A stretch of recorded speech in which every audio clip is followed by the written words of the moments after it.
A graça e a paz do nosso Senhor e Salvador Jesus Cristo, paz e luz. Amém? Me apresentando como sempre, sou simples, humilde irmão Jack, né? Trago aqui para você mais uma filosofia da nossa Bíblia Sagrada, do nosso mundo espiritual e do nosso dia a dia, do nosso cotidiano. Infelizmente, meus amados irmãos, estamos chegando em um ponto que tá difícil, tá difícil. Eu soube aí de um escândalo, né, que houve lá em Angola, né, sem falar aqui dos Brasil, vou falar de fora, depois eu checar no Brasil.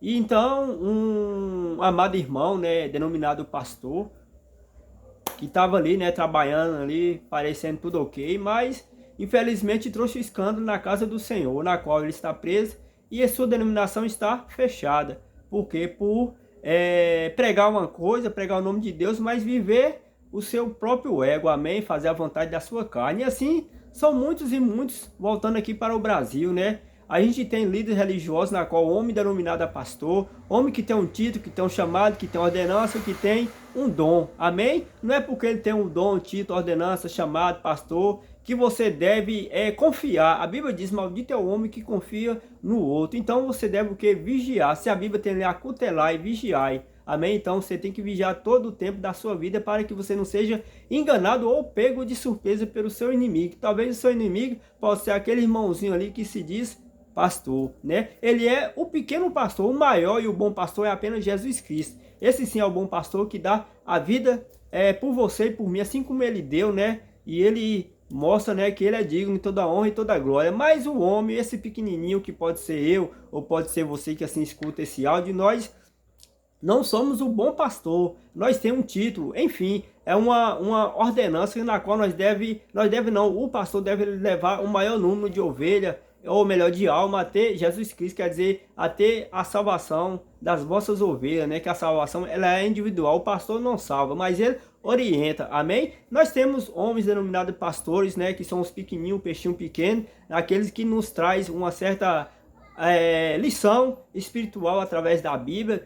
Temos sim homens capacitados, temos sim homens honestos, temos sim homens que têm uma reverência à palavra de Deus, que trabalha perfeitamente bem, que tem realmente o chamado de Deus, que se importa com sua verdadeira vida espiritual, que seja tanto espiritual como carnal. Amém? Carnal são os nossos defeitos, são os nossos deleites. Então aquele verdadeiro pastor, ele vai cuidar de mim e de você, ele não vai importar igual aquele que é o mau pastor, que é o mercenário que na qual te abraça, te beija, fala glória, agora te entrega a revelação. Mas como é que está a sua vida perante a Deus? Como é que está seu conserto? Como é que está o seu cotidiano? Será que ele se importa com as coisas que acontecem com você fora da igreja ou só quando você está lá na igreja te entregando aquela quantidade de revelação e falando que é Deus que fala com ele, que é o Espírito Santo está falando. Enfim, você não vê um milagre acontecendo, você não vê um cadeirante sendo recuperado, você não vê um cego enxergando, você não vê um paralítico andando, você não vê um morto ressuscitando. Então não sei onde está a ligação de Deus com esses homens, amém? Então quer dizer que muitos ali se aproveitam do título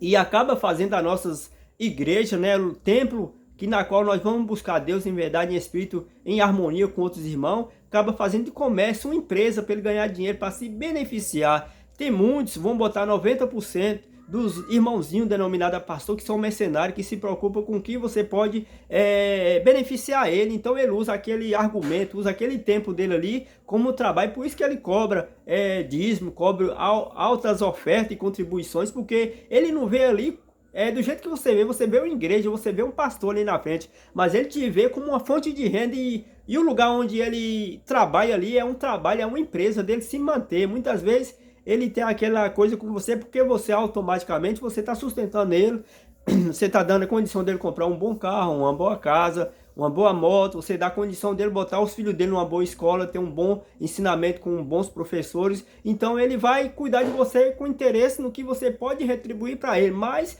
ele não tem nenhum interesse que você se salve, ele tem interesse que você permaneça ali, tá entendendo? Esse eu tô falando do mercenário, mas o bom pastor é aquele que tem amor à sua pessoa, aquele que vai na casa da irmã Maria lá, tomar aquele velho café e passar a saber como está a vida dela ali, como está ela aí entre a sua família, com o vizinho, o que ela necessita. Então ele não só cuida da alma, ele cuida também da carne. E a gente não podemos só pensar que o pastor quer nos salvar, que ele não pode salvar ninguém. Ele não pode, irmão Jack, não pode. A salvação ela é individual, cada um que se salva, mas tudo mediante através da fé, com base em Jesus Cristo. Muitas das vezes o nosso irmãozinho, o pastor, só tem aquela preocupação porque ele usa daquilo como uma ferramenta de trabalho. Então ele começa a cobrar, né? Ele traz pessoas de fora para poder te cativar, ficar ali, a ficar, né, com ele, a somar de verdade. Mas a intenção dele não é essa. A intenção dele é outra, é sobreviver nessa selva de pedra, porque ele é homem, ele é falho. Agora Jesus, ele é perfeito. Jesus, ele não adquiriu, ele não mutuou riqueza, ele distribuiu tudo que ele tinha ali aos pobres, seu amor, sua atenção. Ele procurava ajudar, ele curava. Ele falou para os seus discípulos: ide por toda a criatura e pregar o evangelho, curar os enfermos,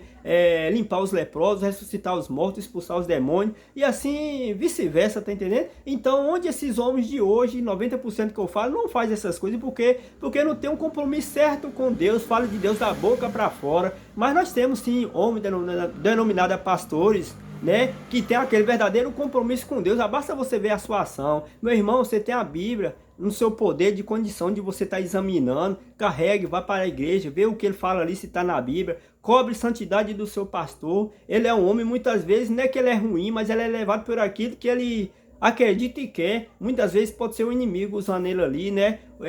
Satanás também é crente, e crente é todo aquele que crê, amém? Mas o verdadeiro filho de Deus é aquele que prega humildade, que prega amor, que se importa de verdade, que compartilha o que você tem de melhor para seu próximo, amém? Na Bíblia está dizendo que, num capítulo e versículo lá, que eu não me lembro, que o povo, aqueles que se convertiam a Deus, que tinha riqueza, o que ele fazia? Ele pegava, vendia a sua riqueza, dava ao sacerdote, por vez o sacerdote distribuía com o povo mais carente, mais humilde, que não tinha. Então o sacerdote, quer dizer, o líder religioso, não é para adquirir riqueza. Ele pode sim ser uma pessoa próspera, é claro, não é pecado, mas muitas vezes ele foca muito no dinheiro, foca muito na riqueza, fala de Deus, mas está focado na riqueza. Amém? Sendo que na Bíblia, né, Jesus falou não levar 2 bordão, 2 alpacas, que é 2 sandálias, nem ouro, nem prata, e vá apenas com a boa intenção de levar o evangelho, né, a toda aquela criatura que crer e arrepender e seguir será salvo,